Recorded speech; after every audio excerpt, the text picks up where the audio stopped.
Bonjour à tous et bienvenue dans ma petite cuisine. Cet après-midi, je vais vous montrer comment faire un marbré au chocolat.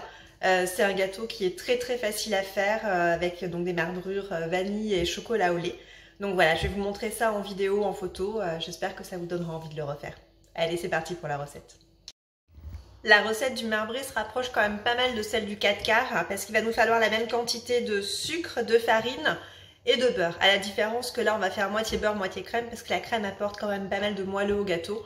Donc pour les proportions, si je ne me trompe pas, 220 g de sucre, 220 g de farine, 110 g de crème, 110 g de beurre. On rajoute 4 œufs, un sachet de levure, un petit peu de sel, de la vanille. Et dans la préparation dans laquelle on mettra le chocolat, il nous fera 120 g de chocolat. Je vous redonnerai la liste juste après des ingrédients.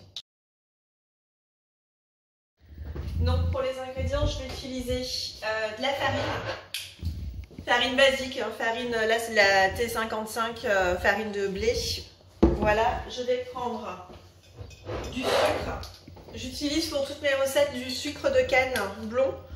Si vous n'avez pas, vous prenez du sucre blanc, prenez du sucre en poudre que vous utilisez. Moi je préfère ce sucre, je trouve qu'il a meilleur goût plutôt que le sucre blanc. Et puis c'est plus naturel, mais bon, après chacun voit comme il veut. Et puis il va me falloir donc un sachet de levure chimique classique, ça vous avez. Les œufs, je les ai sortis et il va me falloir du chocolat. Pour le chocolat, j'utilise les chocolats Barry, donc ils sont pas mal ceux-là, mais il me reste pas grand-chose, donc il me reste un petit peu de noir et il me reste du lait. Je vais faire un mélange des deux. Prenez ce que vous avez, hein, sinon vous prenez du chocolat genre Nestlé dessert noir ou lait. L'un ou l'autre, ce sera pas mal pour le marbré. Voilà, et puis sinon j'ai tout ce qu'il me faut, donc on va passer à la recette.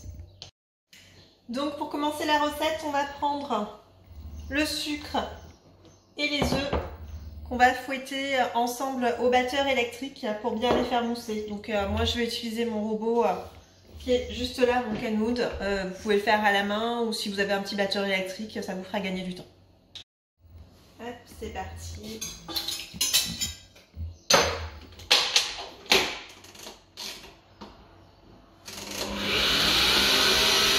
Le but c'est que ce soit bien mélangé, bien crémeux, et que ça apporte du moelleux au gâteau.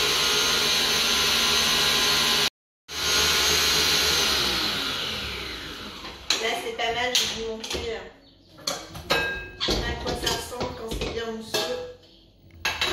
Hop, ça coupe pas partout. Voilà, vous voyez, c'est mélange œuf-sucre, donc c'est bien mousseux, bien monté. Voilà, donc je vais pouvoir maintenant ajouter la farine, la levure, la crème et le beurre, les uns à la suite des autres. Donc j'ajoute la farine, la levure. On va déjà mélanger.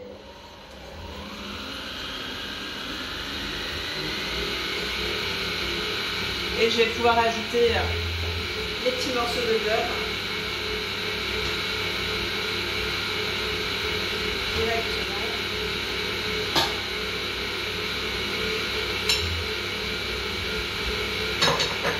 Ainsi que la crème liquide. J'ai pris de la crème entière, la crème à 30% de matière grasse. Voilà.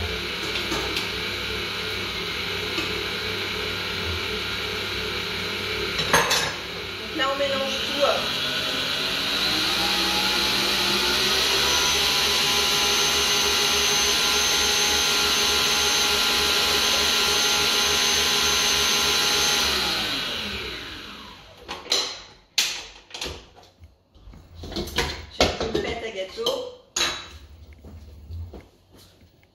Voilà, donc une bonne pâte à gâteau classique.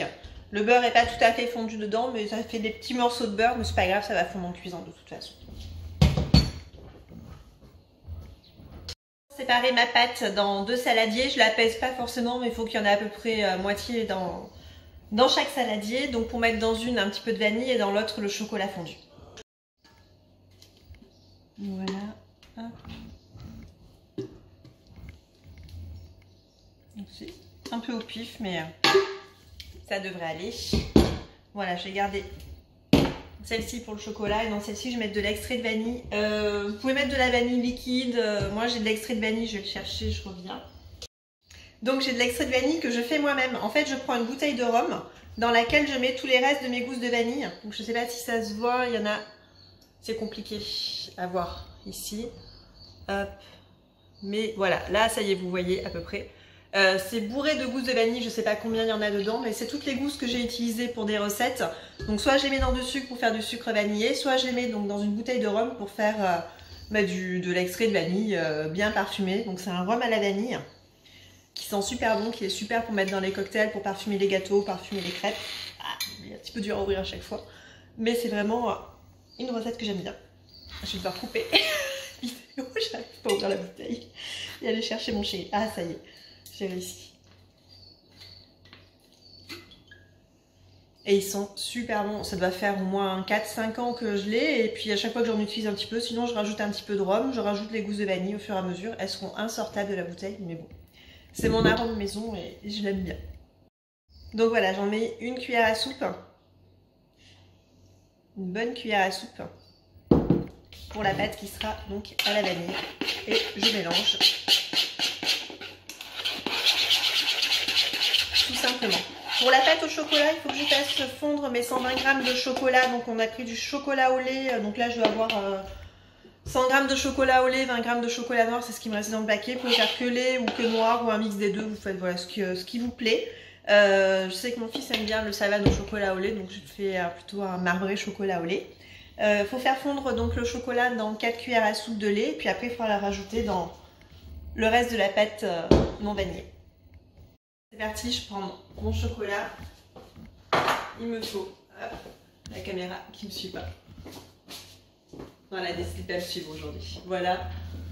Hop, je vais aller chercher du lait. Il m'en reste. Et on va faire tout ça dans une casserole. J'ai pas forcément pris de bain-marie parce que comme il y a un petit peu de lait, l'équivalent de 4 cuillères à soupe. On fait fondre tout ça à feu doux pendant bien 5 minutes. Puis après, voilà, quand ça sera bien fondu, vous commencez à mélanger puis à rajouter après dans la recette. Ça y est, le chocolat est fondu. Donc ça a mis vraiment 2-3 minutes. Hein, c'était très rapide. Donc voilà, il est un petit peu chaud, donc je le mélange pour l'instant avant de l'ajouter dans le saladier avec la pâte qui est ici. Je ne sais pas si vous voyez grand chose. Je suis désolée, j'ai pas trop l'habitude de filmer, donc je profite d'être à la maison pour le faire. J'espère en tout cas que ces nouveaux formats vous plaisent. Voilà, donc j'ajoute mon chocolat dans ma pâte. Hop. Et on mélange pour avoir une pâte chocolatée. Ça me donne faim tout ça. Voilà.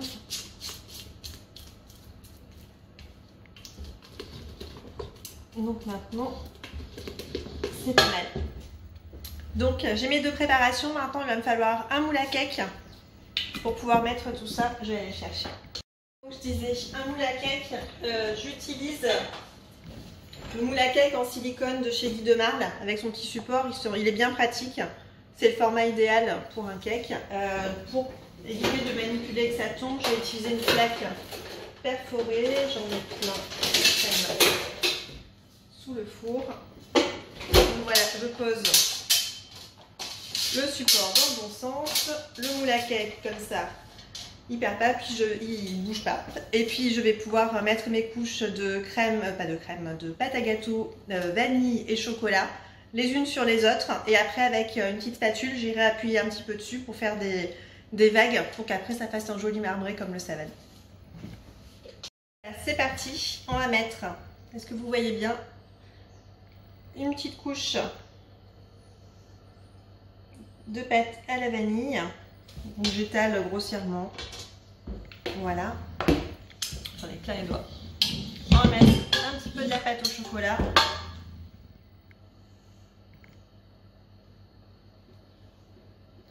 Dessus. Hop.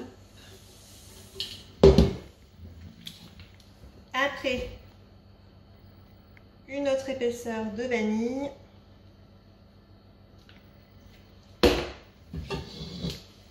On repart avec le chocolat.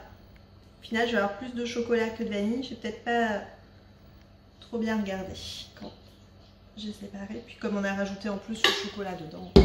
Voilà, donc je vais continuer ça. Et puis après, je vous montre le résultat. Voilà, donc j'ai mis les différentes couches. Donc le moule est bien rempli. J'espère que ça va pas déborder pendant la cuisson. Mais j'ai déjà fait cette recette dans ce moule. Normalement, c'était parfait. Et donc là, avec ma spatule, je vais appuyer comme ça pour essayer de mélanger un petit peu les pâtes. Voilà.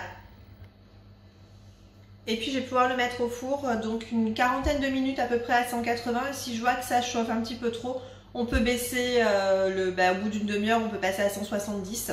On va voir au fur et à mesure comment ça cuit pour que ça crame pas trop, parce que ce cake il est bien quand il est moelleux.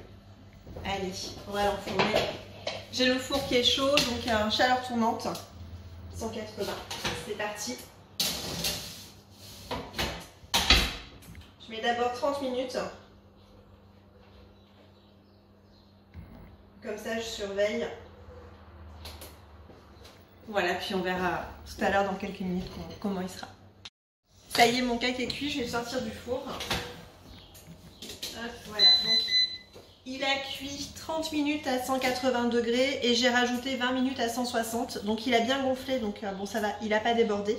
Je vais le laisser refroidir un petit peu, je vais mettre un petit peu de sirop de sucre. J'aime bien sur les cakes, ça leur permet de garder leur moelleux et il va refroidir et il sera parfait pour le goûter.